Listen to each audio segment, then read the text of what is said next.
শান্তিনিকেতনে যেরকম ঘোরার জায়গা, তোমরা যেসব জায়গায় অফবিট স্পট বলে সন্ধান করে থাকো, তো এখানকার সংস্কৃতি, কালচার বা রবীন্দ্রনাথ ঠাকুরের সমস্ত সৃষ্টি তোমরা দেখতে আসো। তবে উনি কী নিয়ে সৃষ্টি করেছেন, তার রচনা, সেইগুলি তুলে ধরাই এই ব্লগের উদ্দেশ্য। তো তারই খোঁজ করতে আজকে চলে এসেছি প্রথমে বাঁধের পুকুর, তারপরে এখন লালবাঁধে দাঁড়িয়ে আছি। তো এখানে যদি তোমরা 1 ঘন্টা চুপচাপ দাঁড়িয়ে থাকো, অবশ্যই এই পরিবেশের সাথে তোমাদের খাপ খাওয়াতে হবে। তো যদি তোমরা দাঁড়িয়ে থাকতে পারো চুপচাপ, তাহলে এখানে অনেক রেয়ার স্পিসিসের বার্ডসের তোমরা সন্ধান করতে পারবে, দেখতে পারবে নিজের চোখে, যেগুলো কখনোই পয়সা দিয়ে কেনা যায় না বা দেখা যায় না। পাশে রয়েছে উপাসনা গৃহ তথা কাচের ঘর। আছি এখন শান্তিনিকেতনে। তোমরা জানো আমার বাড়ি শান্তিনিকেতন, তো এই নিয়ে নতুন কিছু বলার আমার নেই। ব্লগারের যারা বাকিরা আছে তারা বলবে, তারা অনেক কিছু দেখিয়েছে। আজকের ব্লগের কন্টেন্ট হলো শান্তিনিকেতনের যে নেচার, যে অফবিট প্লেস, যে নেচারকে নিয়ে রবীন্দ্রনাথের এত সৃষ্টি, সেই নেচারকে তুলে ধরা। তো এই জায়গাগুলি তো তোমরা যখনই শান্তিনিকেতন আসো এই জায়গাগুলিতেই ঘুরে বেড়াও।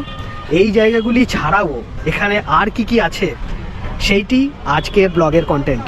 সঙ্গে থাকো পারিজাত ওয়ার্ল্ড ট্রাভেলের সাথে, দেখতে পাবে আজকের ব্লগের কন্টেন্ট।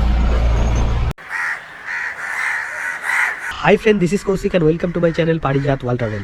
আজ 11ই ফেব্রুয়ারি 2024 সাল, রবিবার, ছুটির দিন। এই ছুটির দিনে একটু অন্যভাবে কাটাতে চাই। কাটানোর সময়টা বা যে লেজার টাইম, সেটা তুলে ধরতে চাই তোমাদের সাথে। আমরা যারা বাঙালি, বোলপুর শান্তিনিকেতন আমাদের কাছে অবশ্যই বেড়ানোর জন্য বিশেষ প্রিয় জায়গা। তবে এখানকার যে ন্যাচারাল বিউটি, বোলপুর শান্তিনিকেতনকে যদি চিনতে হয় তাহলে একে চেনা যায়, এই জায়গাটিকে চেনার উপায় হলো তার ঋতু বৈচিত্র্যের মাধ্যমে। ঋতু বৈচিত্র্যের যে বিভিন্ন সময়ে বিভিন্ন রকম এই জায়গাটির রূপ, সেটি দেখার মতো। তবে এখন শীতকাল, এখন এই জায়গাতে কি কি দেখা যায় হয়তো একটা ব্লগের মাধ্যমে আমি তোমাদের সাথে তুলে ধরতে পারবো না। তবে আজকের দিনটাতে যেটুকু সময় আমি পাবো, চেষ্টা করব আনকমন দৃশ্যগুলো তোমাদের সামনে তুলে ধরা। চলতে চলতেই অবশ্যই নেচারকে কেন্দ্র করে, তার বাইরে নয়। তো চলো, লেটস যাওয়া যাক।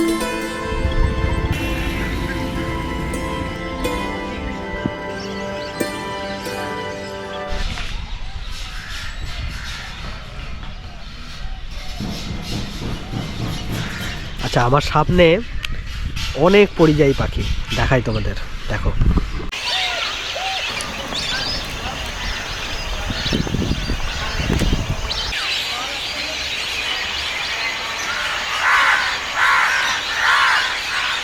চলে এলাম ভুবনডাঙ্গার যে বাঁধের পুকুর, সেখানে। এখানে কিছুক্ষণ দাঁড়িয়ে থাকলে ওই পরিযায়ী পাখিদের আওয়াজ, যে কিচিরমিচির শব্দ, তোমার মন ছুঁয়ে যাবে।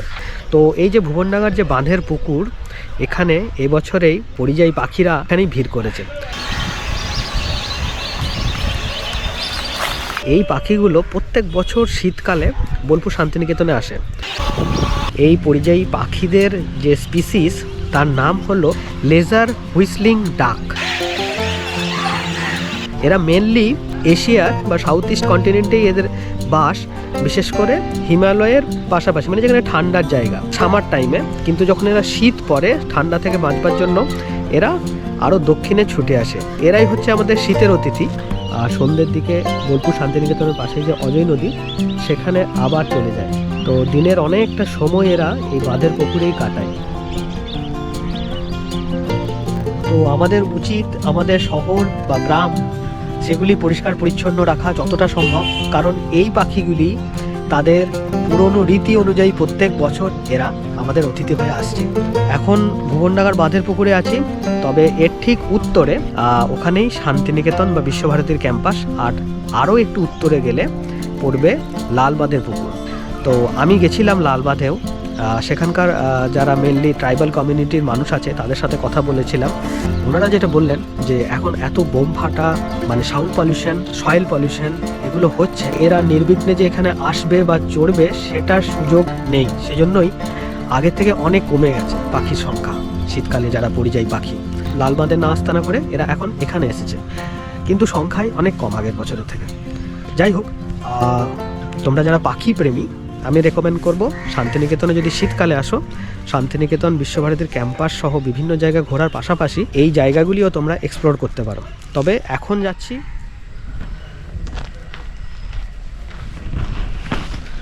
আচ্ছা, এখন বিশ্বভারতীর ক্যাম্পাসে আছি। জাস্ট বাঁধের পুকুর থেকে 5 মিনিটের হাঁটা পথ।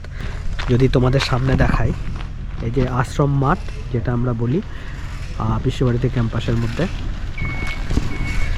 তো এই জায়গাটিতে পাখি, আজকের ব্লগ যেহেতু পাখি নিয়ে মিন্স নেচার নিয়ে, এই জায়গাটিতে আরেকটু যদি আমি সকালে আসতাম তাহলে অনেক প্যারটস, অনেক স্পিসিসের প্যারটস, গোল্ডেন ওরিয়েল আর তার সাথে লিনিয়ান বারবেট, এই পাখিগুলো এখানে ঘুরে বেড়ায়। তবে একটু সকালের দিকে আসতে হবে। হ্যাঁ, দুপুরের দিকেও পাওয়া যায়।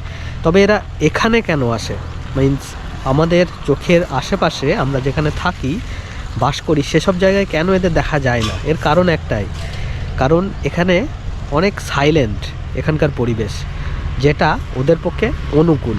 যে লিনিয়ান বারবেট এবং গোল্ডেন ওরিয়েল এখানে দেখা পেয়েছিলাম, সেই ছবি এখন থাকলো তোমাদের সাথে। এই দেখো, লিনিয়ান বারবেট, গোল্ডেন ওরিয়েল।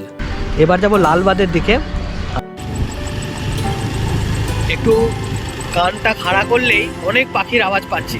আজকে যদিও আমি অনেক দেরি করে এসেছি, একটু যদি আগে আসতাম তাহলে আরও অনেক পাখির দেখা পাওয়া যেত। তবু চেষ্টা করব, কারণ আমি লোকেশনগুলো জানি মোটামুটি কোথায় থাকে এরা। তো চলো।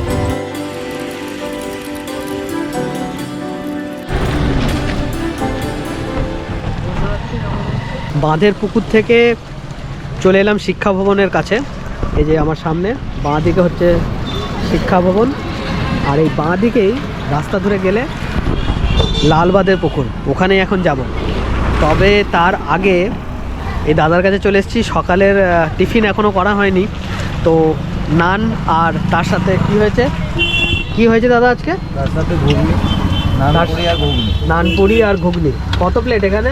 20 টাকা প্লেট। 20 টাকা প্লেট। ক পিস নান থাকবে তাতে? 2 পিস। আচ্ছা, 20 টাকা প্লেট, 2 পিস নান থাকবে আর তার সাথে ঘুগনি। এই দেখো। আর কিছু করেন নাকি দাদা? হ্যাঁ, এরকম বাটার টোস্ট, ডিম টোস্ট, তারপরে বিকেলের আইটেম আলাদা। আচ্ছা, আপনার তো ফোনপেও আছে, অসুবিধা নেই। তো এটা শিক্ষা ভবন ক্যাম্পাসের সামনে, তাই তো? হ্যাঁ, অমর্ত্য সেনের বাড়ির সামনে। অমর্ত্য সেনের বাড়ির সামনে।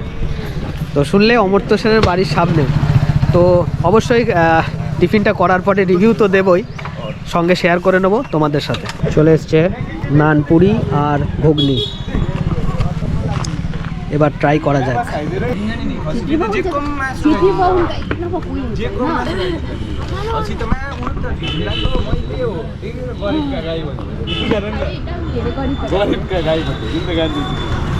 দারুণ, খুব সুন্দর।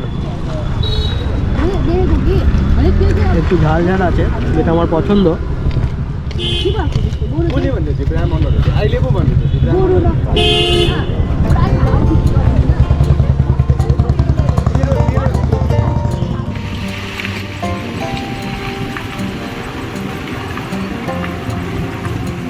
শিক্ষা ভবনকে বাঁ দিকে রেখে ডান দিকে রাস্তা দিয়ে চললে ডিয়ার পার্কের যে রাস্তা সেইটা পাওয়া যায়।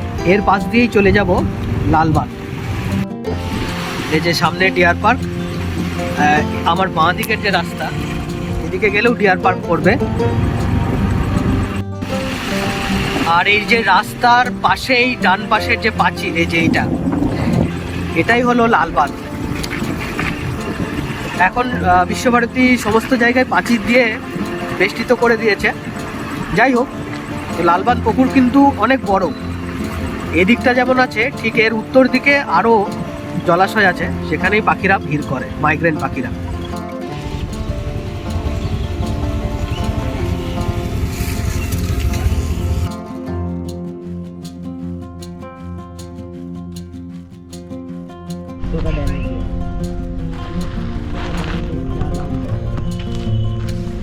লালবাঁধ চলে এসেছি বাঁধের পুকুর থেকে, এখন লালবাঁধে।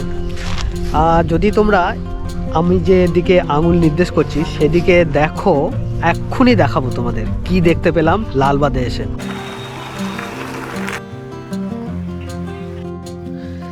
দেখা পেলাম গ্রে হেরনের। এই দেখো, পাখিটির নাম ব্রোঞ্জ উইংড জ্যাকানা।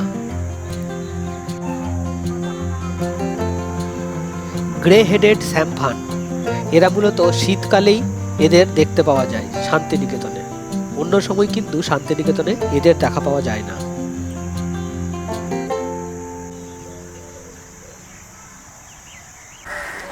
এটি হলো কপার স্মিথ বারবেট। এর দেখা পেয়েছিলাম ভুবননগর শ্মশান কালীতলার মন্দিরে। পাখিটির নাম কপার স্মিথ কেন, এই কোয়েশ্চেন থাকলো তোমাদের জন্য, কমেন্ট করে জানিও।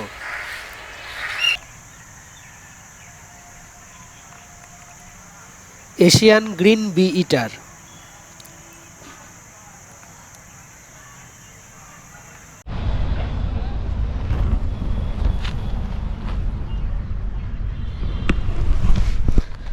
তো বসে আছি লালবাদের পুকুরের পাশে, পেছনে লালবাদের পুকুর। তোমাদের দেখালাম কি পাখি এখানে পাওয়া যায়। আমি যখন লালবাদে এলাম তো এখানকার ন্যাচারাল বিউটি তো তোমাদের দেখালাম, কিন্তু তার সাথে আরও একটা ন্যাচারাল বিউটি এই দৃশ্যকে অনুকরণ করেই এই যে শিল্পী সৃষ্টি করেছে, তো তার সাথে তোমাদের পরিচয় করিয়ে দেবো। তো এই যে শিল্পী নীলম কুমার দাস, তাই তো? হ্যালো। ওকে, তো এনার সাথে আলাপ হয়ে গেল, পাশেই বসে ছবি আঁকছিলেন, তো কথা বলে নেব এনার সাথে। তো পেয়ে গেলাম আমাদের নতুন বন্ধু নীলম কুমার দাসের সাথে, জেনে নেব এনার কাছে কিছু কথা। আচ্ছা, আপনি কি এখানকারই বাসিন্দা, এখানেই পড়াশোনা করেন? Basically I am from Assam, Goalpara district Assam. তো আমি এবার কলাভবনে এন্ট্রেন্স দিয়েছি, তো এবার আমি কলাভবনে চান্স পেয়েছি। তো আমি কলাভবন বিশ্বভারতী ইউনিভার্সিটির ফার্স্ট ইয়ারের ছাত্র। ওকে। তো এখন আমার যেগুলো ডেইলি প্র্যাকটিস, ধরো পেইন্টিং, স্কেচিং, তো তার জন্য আমি এখানের যে কলাভবনের পাশে যে শান্তিনিকেতনের ল্যান্ডস্কেপ, সেই ল্যান্ডস্কেপগুলো আমি আমার পেন্টিংয়ে তুলে ধরার চেষ্টা করি, যেটাকে আমরা ওয়াটার কালার আউটডোর বা আউটডোর পেন্টিং বলি। আর এটা আমাদের একটা ডেইলি প্র্যাকটিসের একটা অঙ্গ বা পার্ট, তো যেটা অনেক ইম্পর্ট্যান্ট একজন ফাইন আর্টসের ছাত্রর জন্য। তো তাই আমি কন্টিনিউ করার চেষ্টা করছি। তো আমি এখানে লালবাঁধের যে ফরেস্টের এরিয়া পিছন দিকে ওইদিকে, তো ওটা আমি ওটা পেন্টিং করার চেষ্টা করেছি। ওকে, হ্যাঁ। বেসিক্যালি তাহলে নীলম হচ্ছে বিশ্বভারতী স্টুডেন্ট, সাবজেক্ট হচ্ছে পেন্টিং। ওকে, তো ন্যাচারালি এনাদের কাছে এই জায়গাটি স্পেশাল, এখানে এনারা ছবি আঁকতে এসছেন। তো এখানে এলে নীলম, তুমি মানে নেচারের সাথে কি মিশে যাওয়ার কোনো সুযোগ পাও? মানে কি স্পেশালিটি এই জায়গাটা? অবশ্যই সুযোগ পায়। ছোটোবেলা থেকেই নেচার, পরে ওয়াইল্ড লাইফ, বার্ড, তারপর রেপটাইলস, ম্যামালস, অনেক আমার প্রিয় এই ওয়াইল্ড লাইফের জিনিসগুলো, নেচারের এনভায়রনমেন্ট। তো সেই সঙ্গে আমি হয়তো একটু বেশি কানেক্ট করতে পারি নেচারের সঙ্গে, কারণ এখানে আমার এসে দুটো কাজ হয়ে যায়, একটা আমার পেন্টিংও হয়ে যায়, সাথে স্কেচিং, পেন্টিং যেটা আর্টের কাজ সেটাও হয়ে যায়, সাথে এখানে লালবাঁধে যে বার্ডগুলো আছে, এখানে দেখতে পেলাম কিছুক্ষণ আগে লিটল গ্রিব, তারপর grey heron, darter, oriental darter, তো সেগুলো আমার অবজারভেশনও হয়ে যায়, সাথে সাথে আমার পেন্টিংও হয়ে যায়। তো যারা হয়তো ফাইন আর্টসে আসে তারা নেচারের সঙ্গে অনেক কানেক্ট করতে পারে, কারণ art, nature is also an art, তার জন্যই সবাই কানেক্ট করতে পারে। যাই হোক, আজ আমার যে কন্টেন্ট ছিল নেচারকে নিয়ে, তো সেটা 16 আনায় কভার করতে পেরেছি আশা করি এই সীমিত সময়ের মধ্যে। আর তার সাথে পেয়ে গেছি একটি নতুন বন্ধু নীলমের সাথে, তো বন্ধু হয়ে গেল, নতুন বন্ধু পাওয়া গেল, কিছু রেয়ার বার্ডসেরও দেখা পাওয়া গেল, শেয়ার করে নিলাম তোমাদের সাথে। এভাবেই সঙ্গে থাকো পারিজাত ওয়ার্ল্ড ট্রাভেল চ্যানেলের সাথে, দেখতে পাবে আরও নতুন অফবিট প্লেসের সন্ধান। আর বেসিক্যালি শান্তিনিকেতন যে তোমরা ঘুরতে আসো, তো সেখানে ঘুরতে এলে যে আরও যে কত কী দেখার আছে, যেগুলো আমরা অবশ্যই ইগনোর করি বা হয়তো পাত্তা দিই না, তো সেগুলোই তুলে ধরার মূল উদ্দেশ্য থাকবে এর পরের ব্লগগুলিতে। তো সঙ্গে থাকো, যদি নতুন হও প্লিজ সাবস্ক্রাইব করো, আর ভিডিওটি ভালো লাগলে লাইক, শেয়ার এবং কমেন্ট করতে ভুলো না। ওকে, বাই বাই। Bye bye. আমি কৌশিক ওরফে পারিজাত, আর আপনারা দেখছেন আমার চ্যানেল পারিজাত ওয়ার্ল্ড ট্রাভেল। ভিডিওটি ভালো লাগলে তাই অবশ্যই লাইক, শেয়ার এবং কমেন্ট করতে ভুলবেন না। যদি চ্যানেলে নতুন হন প্লিজ সাবস্ক্রাইব করে রাখবেন। হায়দ্রাবাদ ব্লগের এপিসোড শুরু হচ্ছে খুব শীঘ্রই। ততক্ষণ সঙ্গে থাকুন, সুস্থ থাকুন।